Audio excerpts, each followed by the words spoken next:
My nicotine craving hit hard, but smoking on planes is strictly forbidden. What's a guy to do when he can't take it anymore? I had my little trick. I slipped into the airplane bathroom, locked the door, and expertly taped over the smoke detector. Then I pulled out my cigarettes and my service weapon, lit one up, and took 2 deep, satisfying drags. I'm an air marshal, working on planes 365 days a year. You learn to find your little pleasures where you can. When I stepped out of the bathroom, passengers were sprawled everywhere, deep in sleep.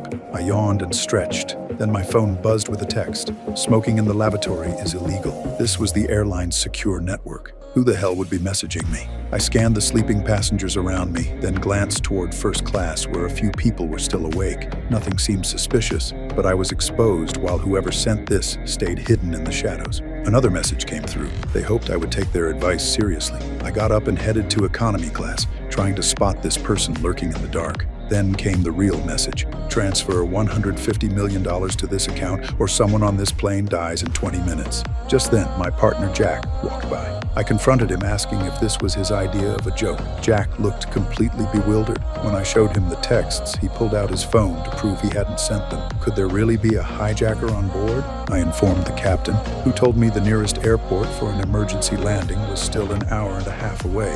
Looking at the monitors that covered the entire plane, I hatched a plan. I'd keep the criminal talking while enlisting a flight attendant and a female passenger to help identify suspicious individuals. Anyone texting would get flagged. As I continued my back and forth with the hijacker, they kept circling potential suspects. Then, transportation security called, announcing they were taking over my operation. My boss said I was no longer fit to continue as an air marshal, and they needed to contact the second marshal on board. What was that supposed to mean? The hijacker sent another text that crossed a line with me. On the monitors, only Jack was looking at his phone. Then he got up and headed for the bathroom. That son of a bitch. I rushed after him.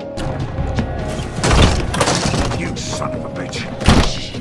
Hand it over. Jack said he could cut me in on the money, but while I was checking my phone, he attacked. We grappled together, and when Jack reached for his gun, I had no choice. I snapped his neck. Then my watch beeped. 20 minutes were up. That's when it hit me. I'd been played. I'd just helped the hijacker kill someone.